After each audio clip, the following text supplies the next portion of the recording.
Ladies and gentlemen, brothers and sisters, friends, enemies and comrades, karibu sana. This is Kenya Revolutionary. I hope you're doing well wherever you are. Leo for another session, late night if you are in Kenya. This is a late night session if you're in US, America, whatever the case, North America, the Western Hemisphere. New Yoni, if you're in Australia, I don't know, maybe it's morning, whatever the case you are. Karibu sana. This is Kenya Revolutionary. I just wanted to talk on this. I just wanted to have a little chit chat for those of you who will see it later. Karibu sana.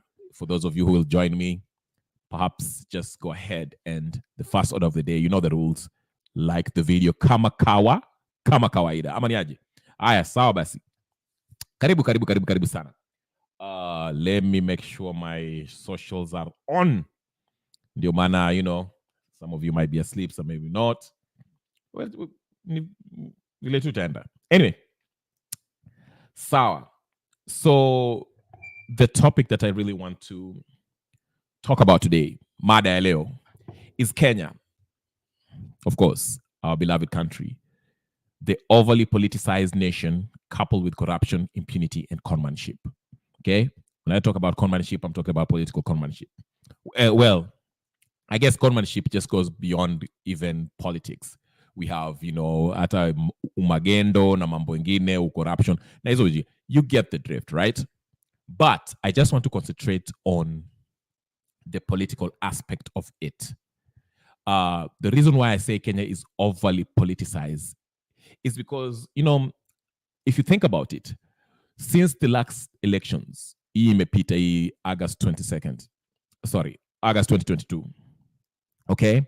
Since the elections, everything we talk about is politics. Who will get power?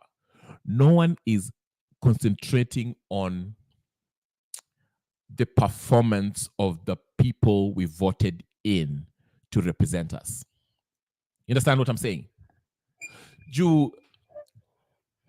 What's most common, we can all agree among Kenyans, we can say that the parliament is not effective. The people that we voted to represent us are not doing their job.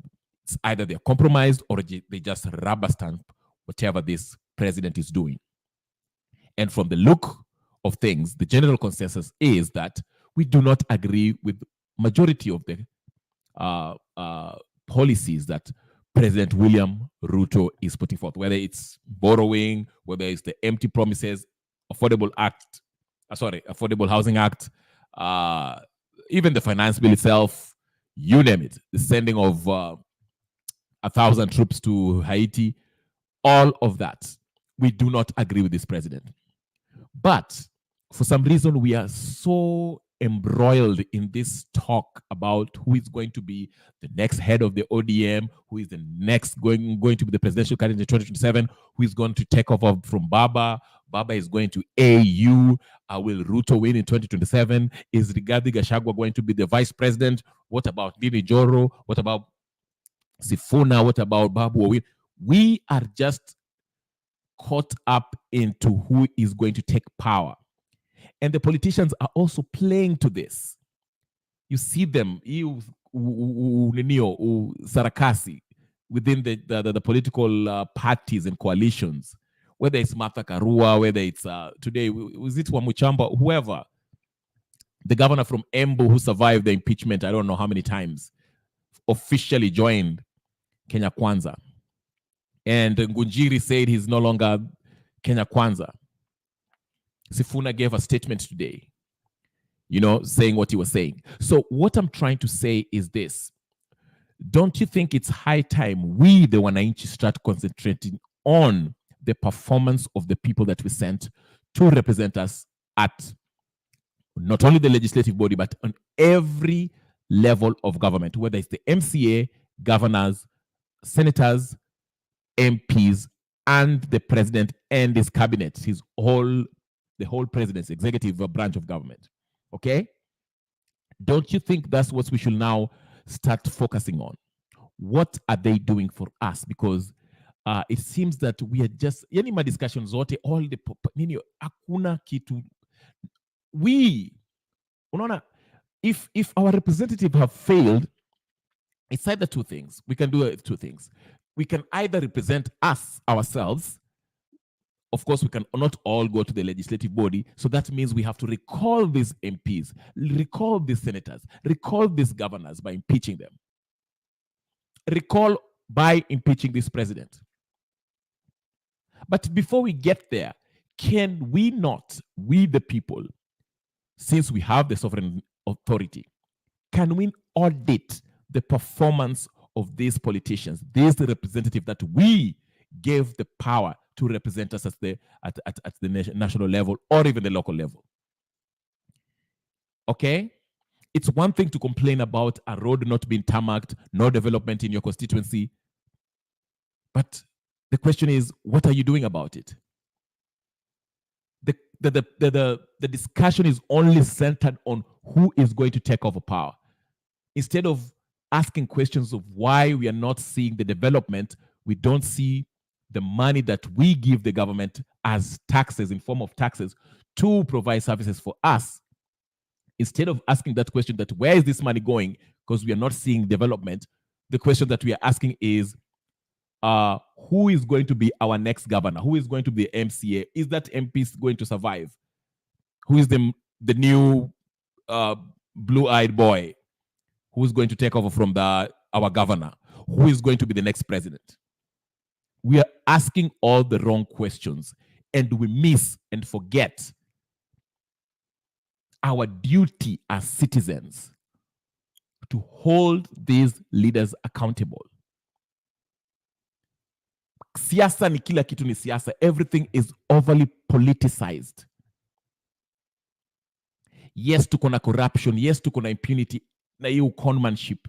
But we are falling for it because we are all looking at the wrong things. We can agree on the lack of services that we're getting, but we are not asking, why are they not doing so? Why are these services not being provided? These are the things we should be asking our representatives as we work our way up to the president. It's so funny. I saw a video clip of some guy from Siaya County, and he was criticizing Orengo by saying that Orengo, he always accompanies Gladys Wanga in the neighboring county when Gladys Wanga is launching a new project for her county. And he's always attending and giving up praises, giving up plaudits. But Orengo does not do the same for his own county. So he was asking himself, what's going on? Orengo seems to be attending all the launching of a new project in, is it Homa Bay? But nothing is launched in Siaya County. That is the kind of question that I want to ask. Let me start by today. We are going to just going to play this clip by Ngunjiri. Apparently he was in Spice FM and he was just, this makes news. Anything that has happened to the Kenya Kwanza, ODM, or whatever the case, it's huge news in Kenya. So let me just start with that. Then we shall go on with the rest of what's going on countrywide. Let's just first start with him. All right, here's Honorable Ngunjiri. Nothing honorable about him, but I just, whatever. Mm-hmm. And I want to say in this media and everybody in Kenya to hear me, I'm not in UDA myself. I'll never wear yellow anymore. What happened? Because I have been with Moi. I've been with Kibaki. I know the structure of election. I know how the people should put people together. I know how we should get to a light on nomination. It did not work. Let me tell you, in Nakuru, they did something with the governor there. 7 family of his family, the sister, the grandchild, the nini, they gave nomination. My people like in Bahati, they got nothing who supported the UDA. So for the UDA, let's not talk about it here for me, because I'm not part and parcel for the UDA. I will support the president. I will go on either independent or any other party, but not in UDA. Hiyo ni matope, hiyo ni shida ambayo iko mbele yetu. It's a big problem. Because So in which party? Let me ask you, my brother. You know how I worked for UDA. You want to see when we are getting the director of something, we go and get Western when he was in the other party there. We are not there ourselves. Who did this work for UDA? Why are we not there? Are we not capable? So before we remove ourselves, we are already removed. Before we remove ourselves, already we are removed. We are nowhere. Someone like me, they are appointing people, they are giving people position. Where am I? I was almost dying fighting for the UDA. But I will tell my brother one thing when I leave about the pay. Please, you are young and I know you are looking us for the position. Leadership is not a joke. When you get to it, it's like young people. When they say, when they get married, how they do, I'll buy my girlfriend, I'll buy my wife a car, I'll build a house, I'll do all these kind of things. I can see mom looking for me very seriously. I don't know if you can comment about that.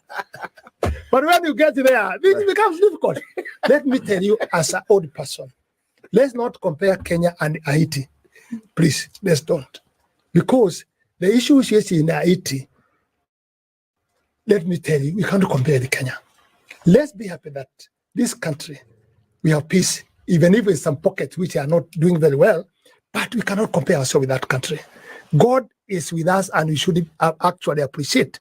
I think you are young in 207, maybe you're not finished your education or a degree of law. I was on campus. You're the campus. Yes. And I was there, especially in Nakuru where you were affected so much. I lost 14 of my relatives. Oh, Paul. Just because of stupid things of politics incitement. And our people died. Up to now, they were displaced. Some people. We have not settled those people up to now. We have not completed. So I would say that the point I would like maybe to agree with you and support you, and there's a message we need to repeat and to repeat and to repeat again. Who elected these leaders who are there? Who elect MCA? Who elect MP? Who elect governors? And who elect those people? The problem starts with Wanjiku. When he is given money, bribed, he just go and vote in a different way. Some go and vote in the party line. Some go and vote on the tribal line. So if Wanjiku want to shape this country, he can do it. But because he is like now in our place, in Bahati, they were given, my comrade was buying the vote with the 2,000. You give him ID, he give you 2,000. So you have sold your freedom or your hope, 2,000 for 5 years. So now you are complaining. What are you complaining for? What are you complaining for? You did it yourself.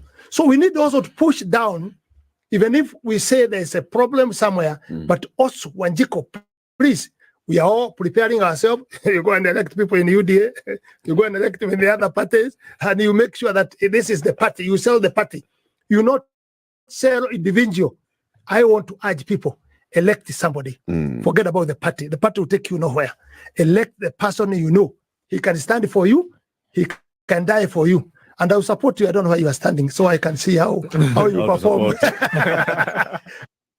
Who cleans this best? All right. Get 3 times the clean. Okay. That was Ngunjiri. I forgot his first name. I can't. What's his name? Kimani Ngujiri. Yes, that's his first name.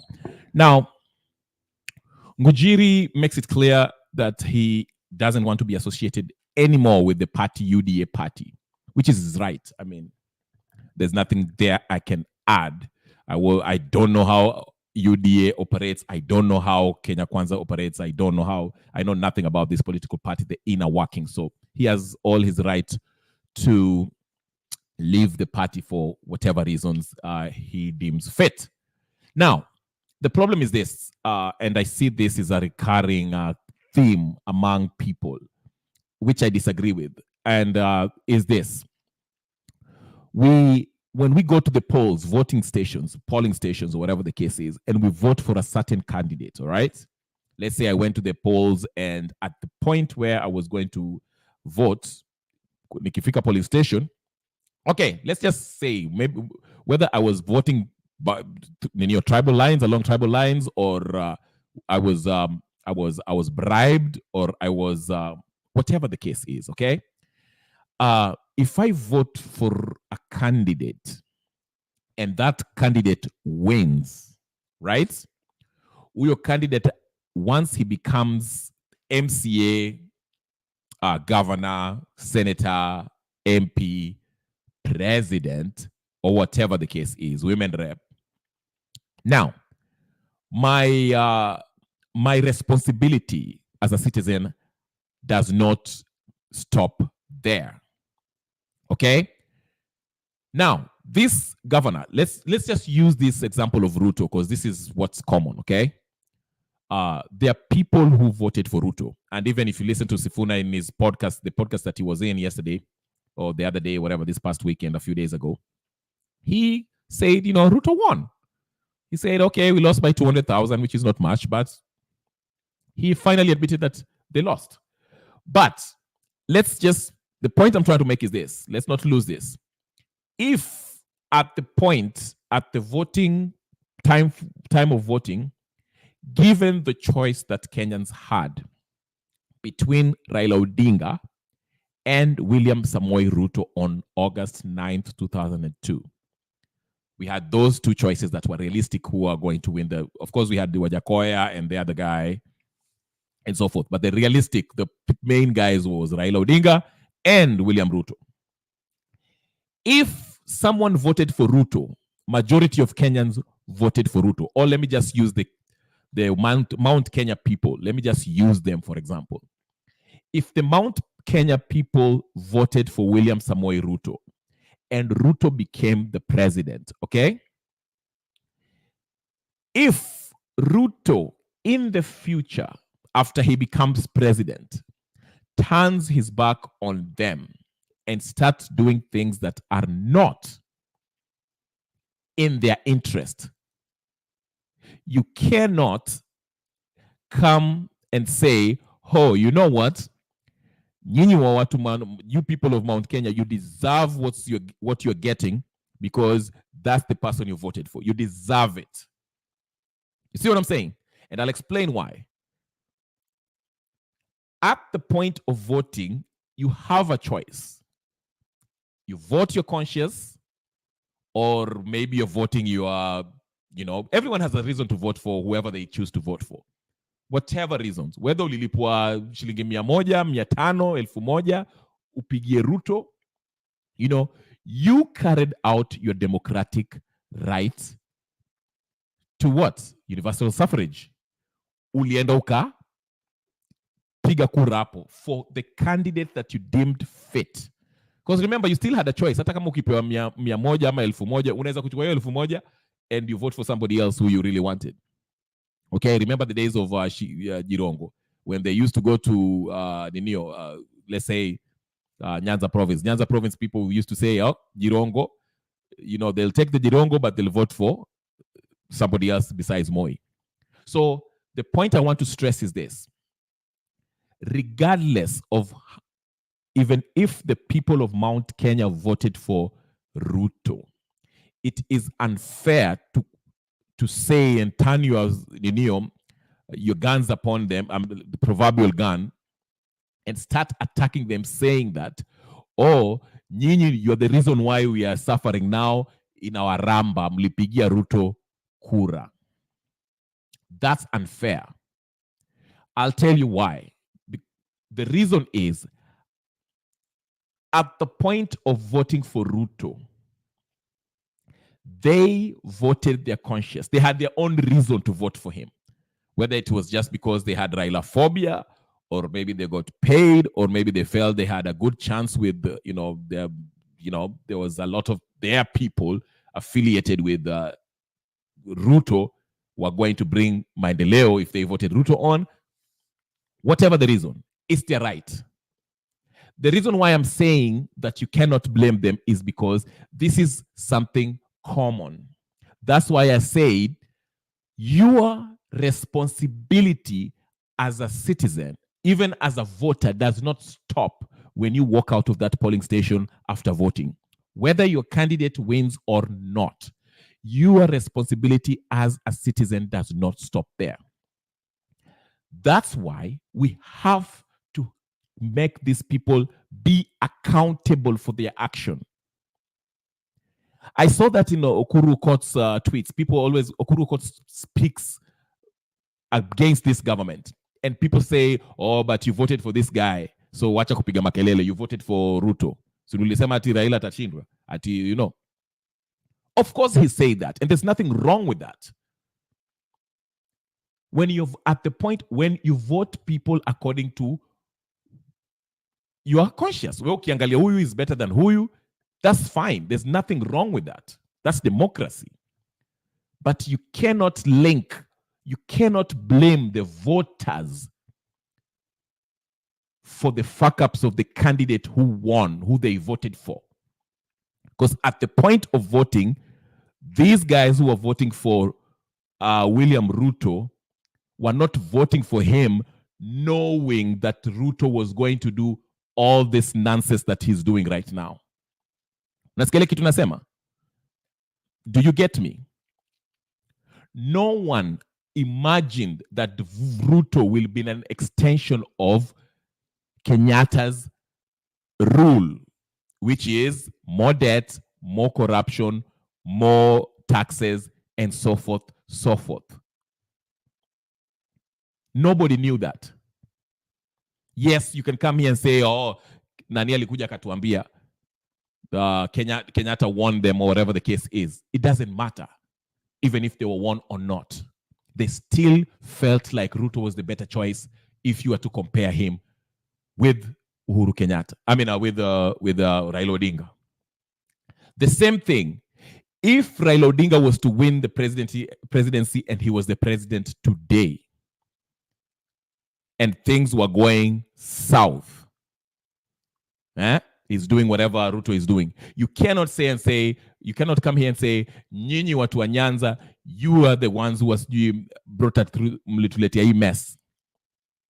It's your fault because you voted for him. No, you cannot do that.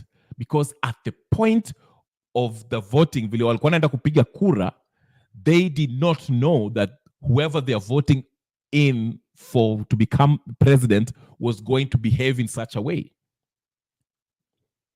And like I have mentioned here, the majority, the reason why Ruto is able to get away with what he's getting away with is because we, the wanainchi, don't ask the questions. We don't audit the leadership, the rule of these representatives. Just because nimetoka kwa ile polling station nimemaliza kupiga kura na my candidate became the MCA or senator or MP does not mean, okay, so I can go sit back. Things will automatically happen and tutakuwa na demokrasia, maendeleo italetwa hapa ninio mashinani and all that. No. We have to stay on our toes and we have to keep them on their toes. We have to keep on reminding them, because without them being held accountable, you get what you get, which is this kind of mess. Okay? Remember, when people went to Maandamano, stop talking, and I'm not talking about Azimio, before the Azimio. Remember, the cost of living ilianza before the Maandamano of Azimio. Azimio walidandia tu hiyo ninio. Azimio are fighting for the ninio. The sijui Kofi Annan Accord. Something similar to that.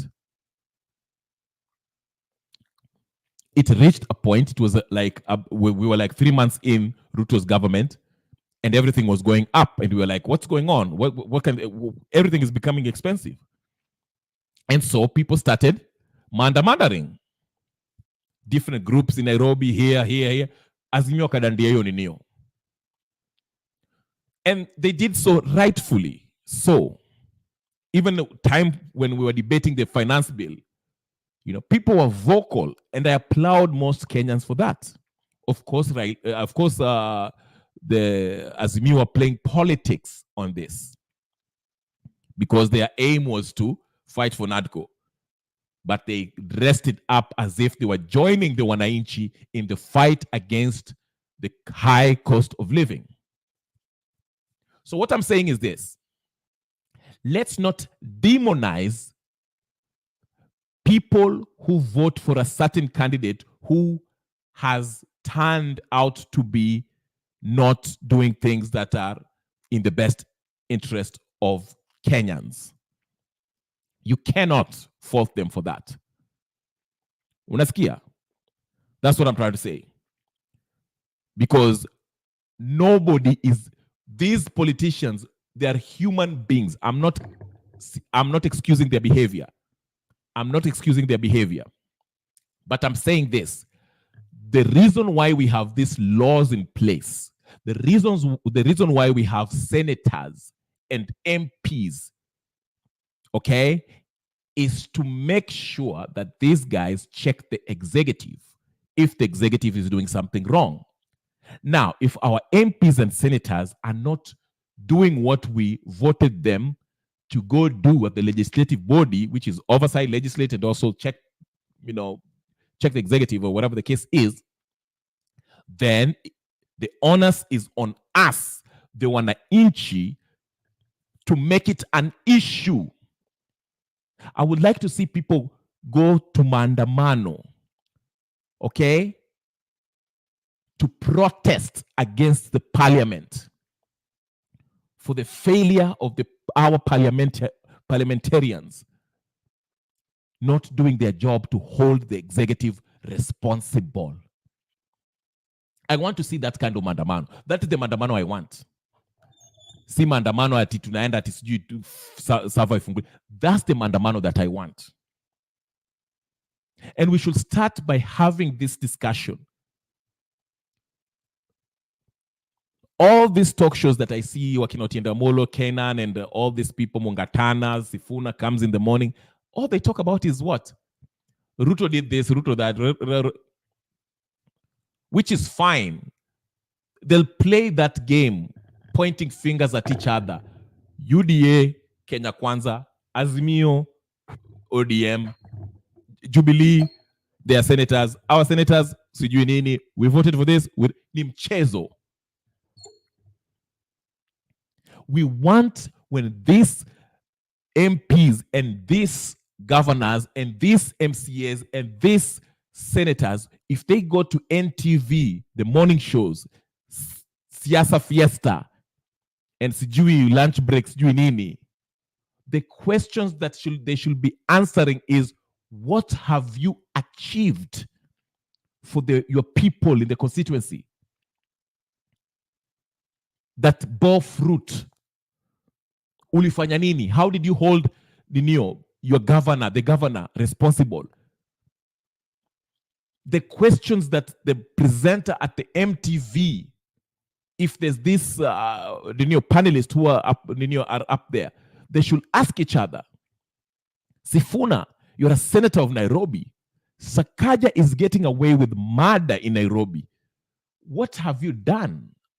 What have you achieved? Huh?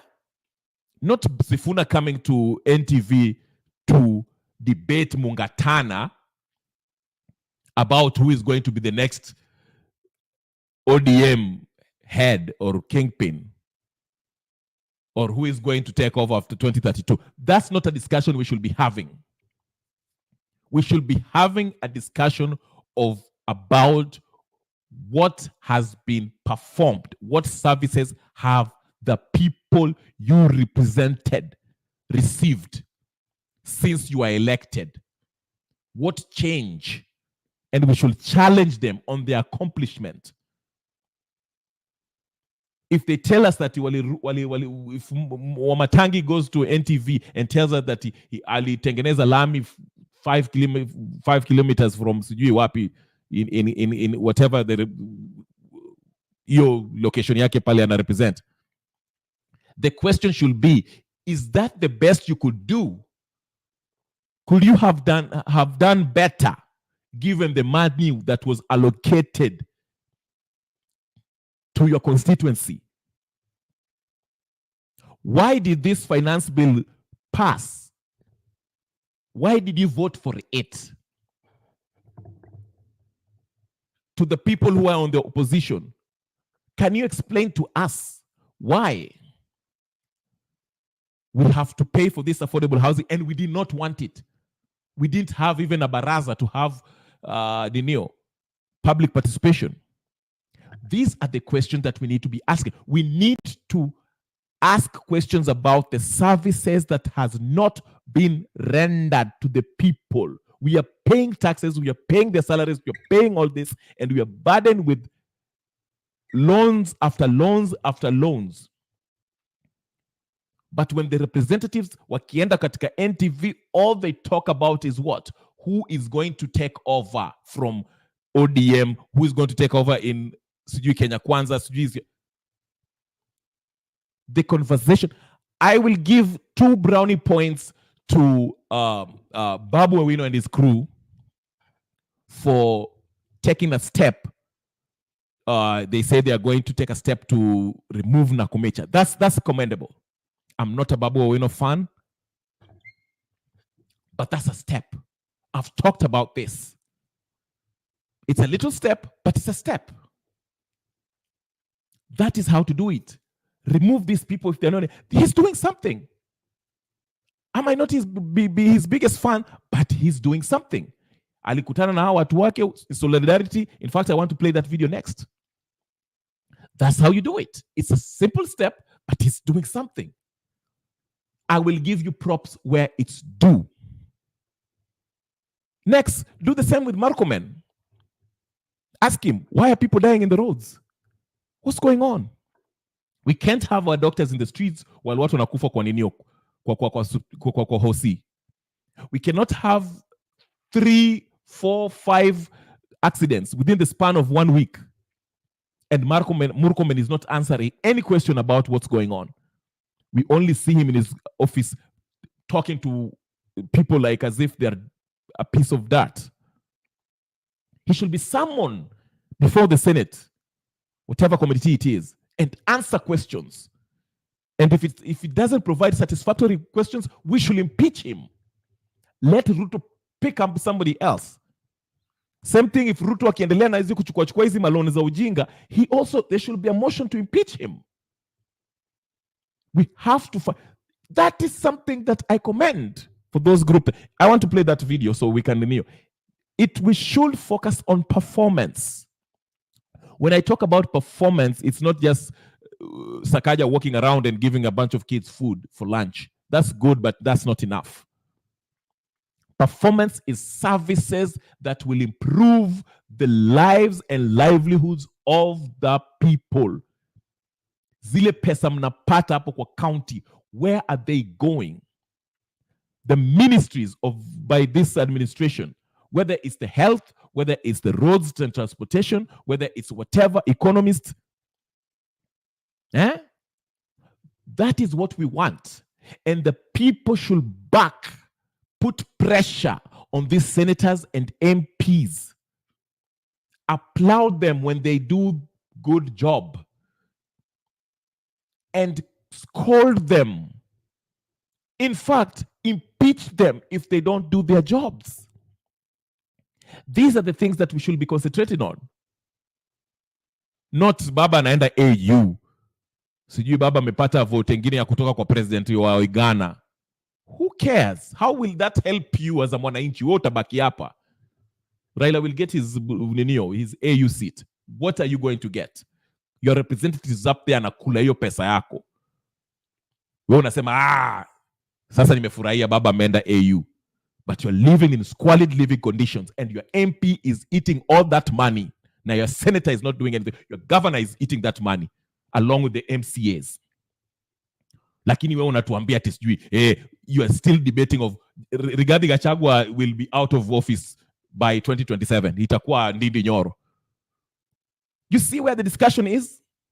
We are so tukuna overly politicized rubbish politics ambayo tusaidii, but we are failing as citizens to do our functions. Like I said, job yetu si kuvote tu na inaisha hivyo. We just don't vote, then we come back and sit quietly with our folded arms and our legs dangling, waiting for the next election. We have to stay active. That's why regardless of whether you voted for Ruto or you voted for Wandai or you voted for whoever, hold them, even Raila Odinga, hold them responsible, all of them. Ask him, you're going to AU. Hey, ile story yetu ya ninyo ilienda wapi? Cost of living. Same thing with Ruto. Hold him responsible. Heckle him. Kindiki asiwastue. And if you get arrested, we shall take Kindiki in Ninio. He should be impeached from his position if he jails anyone who heckles the president. Heckling is not illegal. It is your democratic right. You are expressing your displeasure about the performance by this president. So akikupeleka jela, kutana na go shikana na wanini, Sifuna, Babu Owino, somebody impeach this president and impeach Kindiki. Huyu nani anatuambia ati Kanjo atashika watu ambao wana film manenio makanjo akiarrest watu. If he dares do that, impeach him. Sakaja should be impeached by now. Sakaja shouldn't be a governor right now. Sakaja should be impeached. So our role as citizens does not end at the polling station. After voting, even if our candidate wins, we still have to hold them responsible to do what we've actually voted them to do, which is serve on our behalf.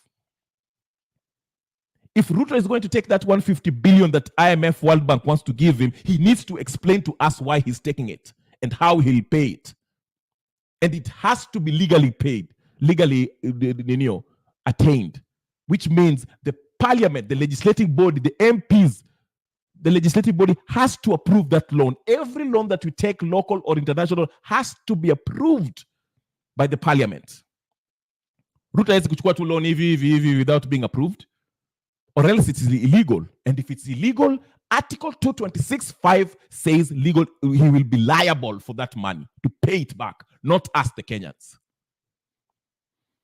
So that's why I'm saying the discussion should center around what are these elected officials doing for us, not who will take their position come the next electioneering cycle. That is what I want to emphasize. I want to play you Sifuna's today's speech. He was speaking somewhere at the headquarters in Aitwaje. I forgot. I forgot the Ninio in Aitwaje. With Raila Odinga today. If you watched it, they were there somewhere talking about, I don't know what they were talking about. It's a bit lengthy, but we shall listen to it because it's interesting. Sifuna was telling us something. Are you ready? All right.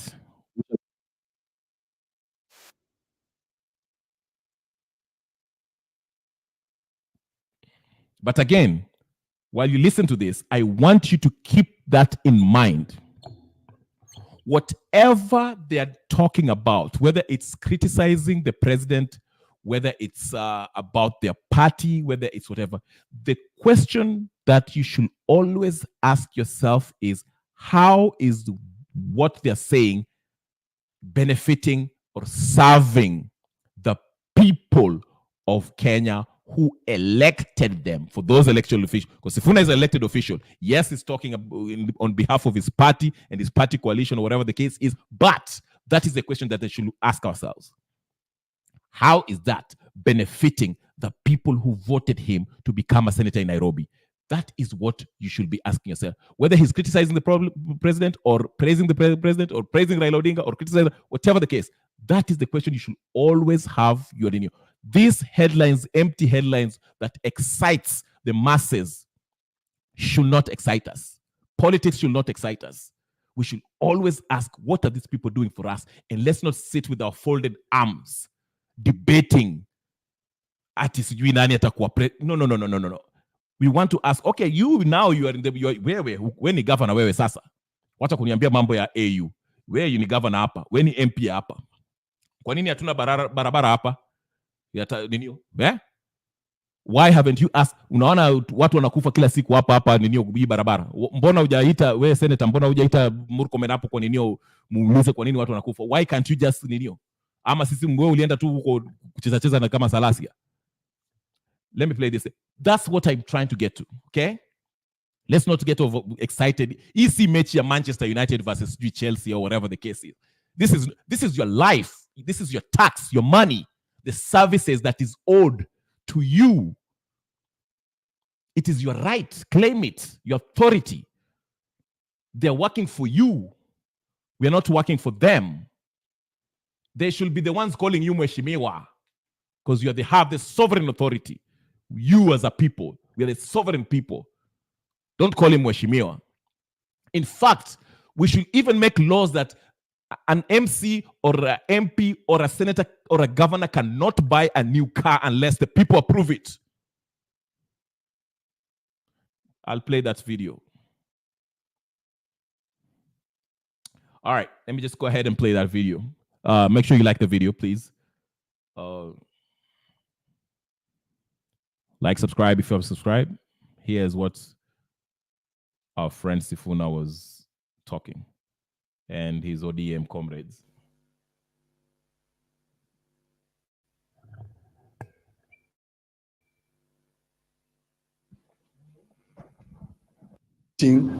Of ODM, which has met most of this morning.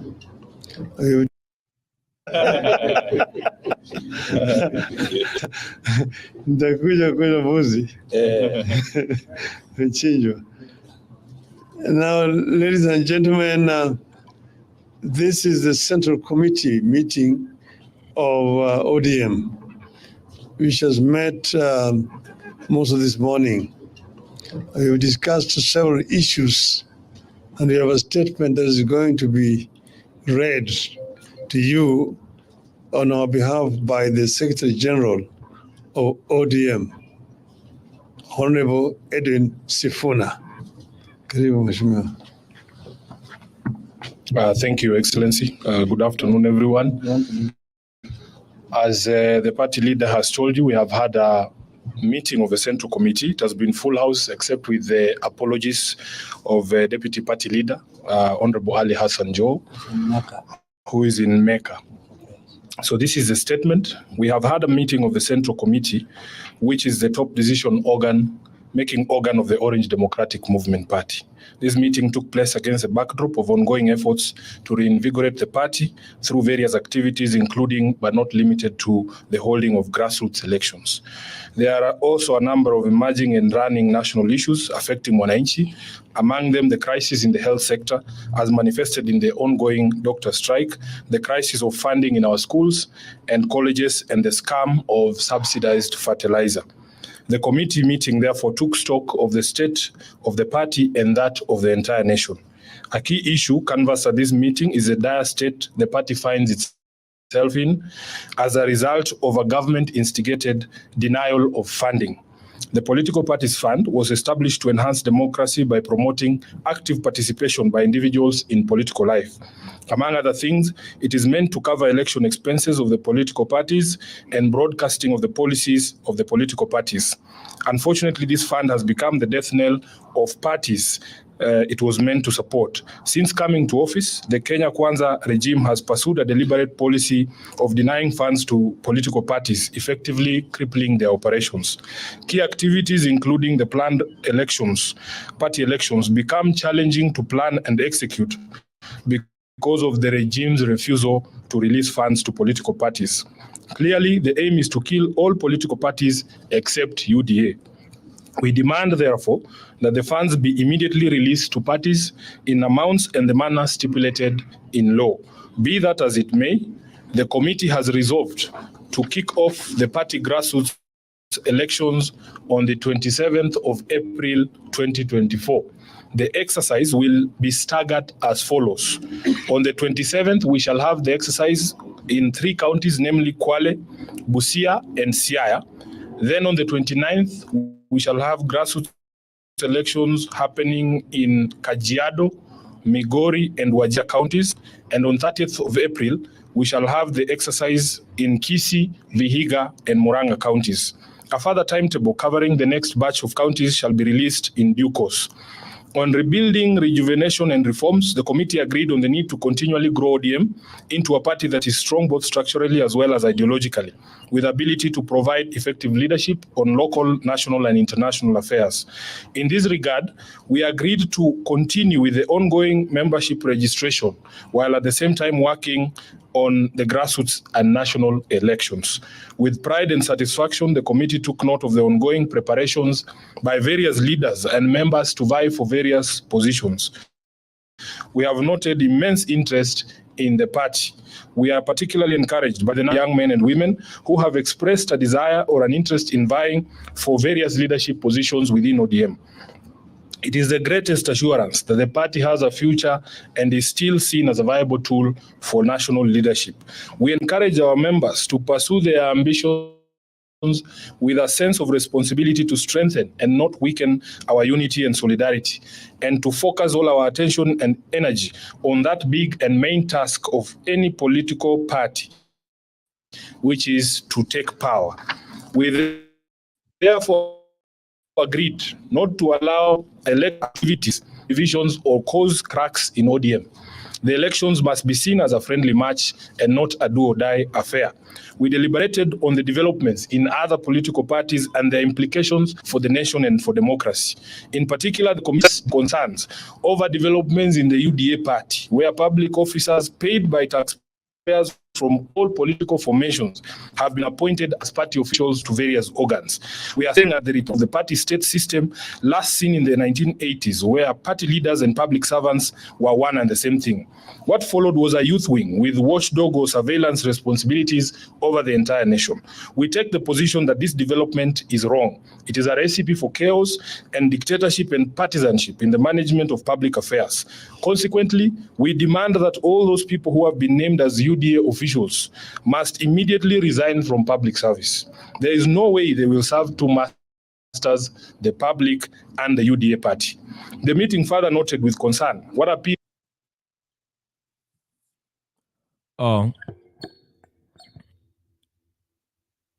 As I said before, that's a cute, sweet speech by Sifuna, but it's worthless. In its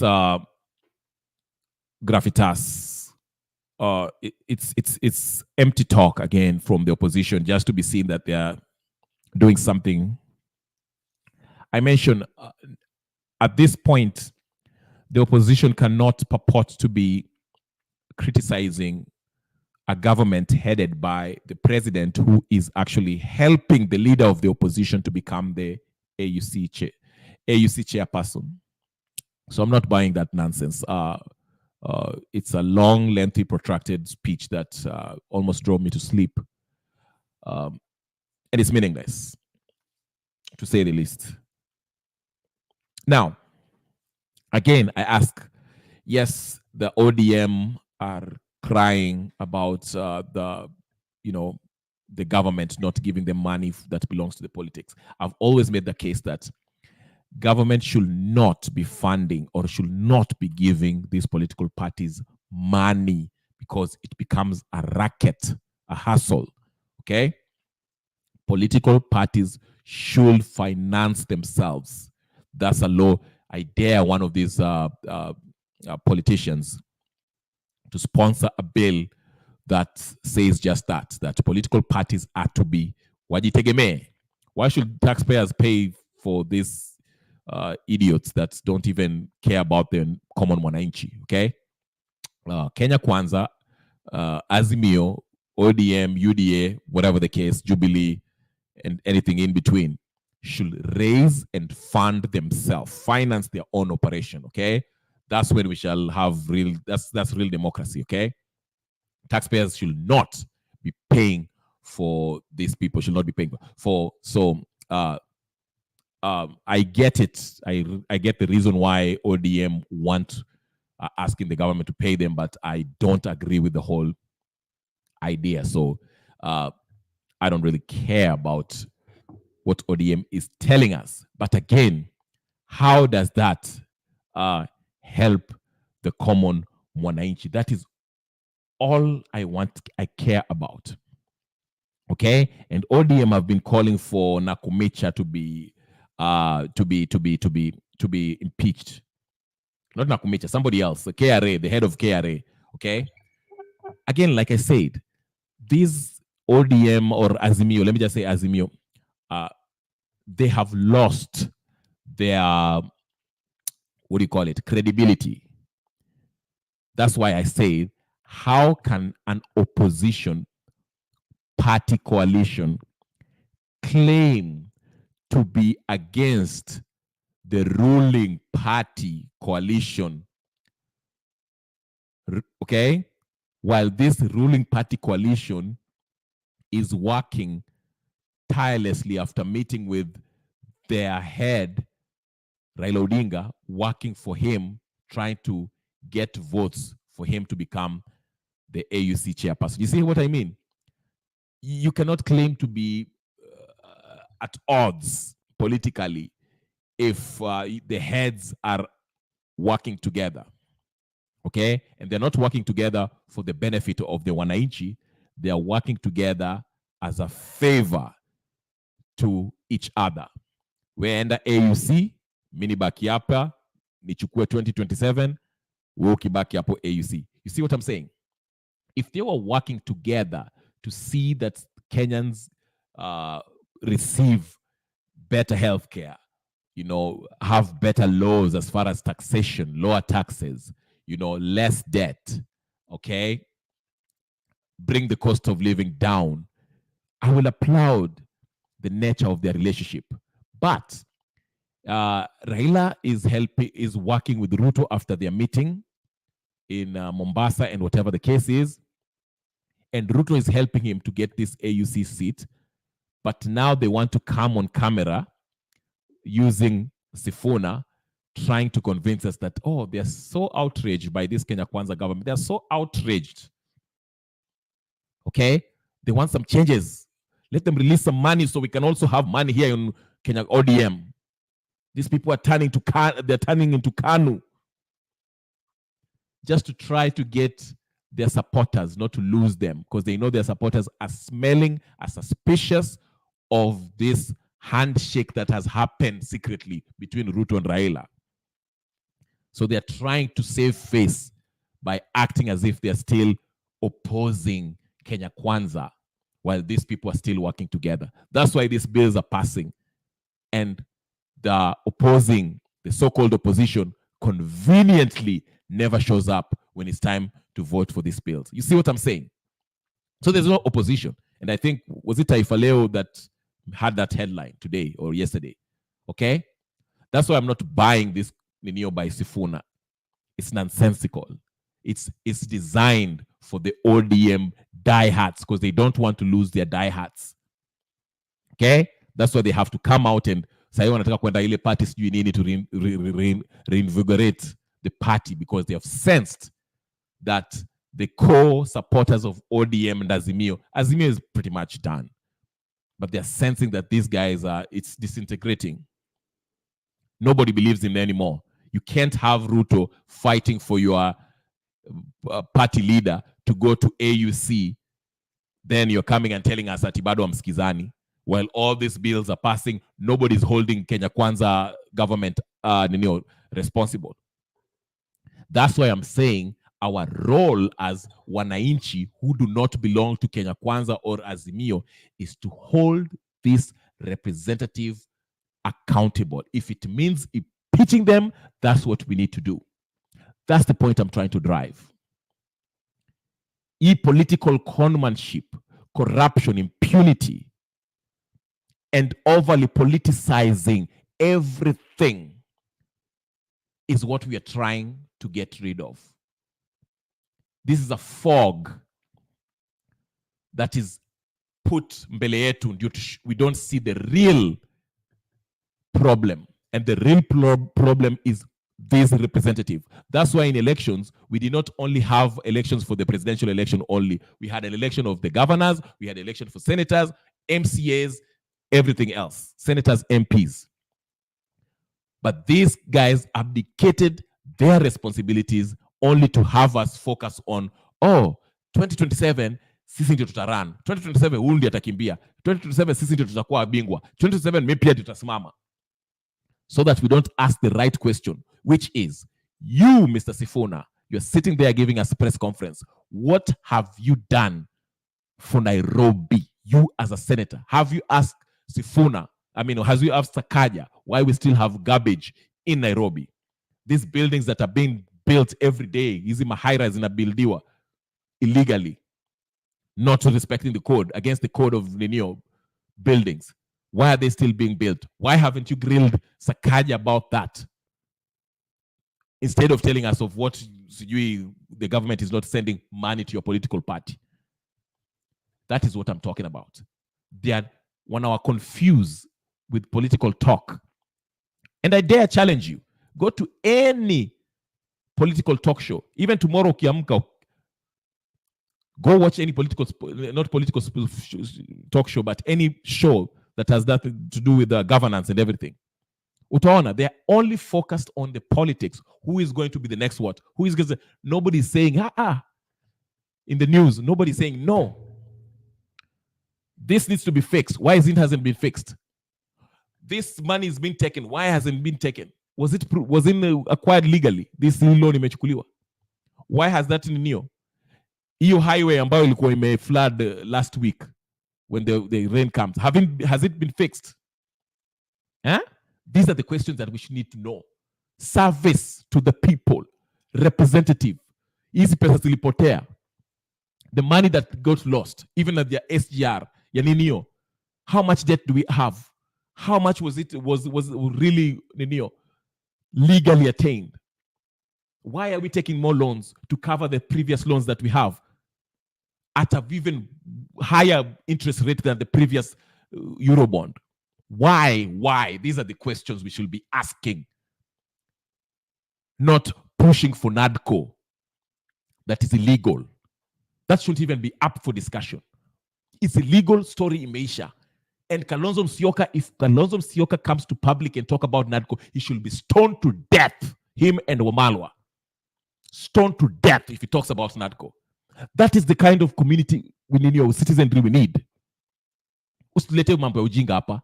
NADCO has nothing to do with helping the wanainchi. The very thing that they purport to have gone to the streets for, like the cost of living, is not being addressed at NADCO. Then, so why do you want to pass it? And I'm not even mentioning the illegal process in which it was formed. These are the questions that we need to ask as wanainchi. It is time to take up our role, exercise our sovereign authority as citizens of this country by asking the people who we elected, what have you done for us?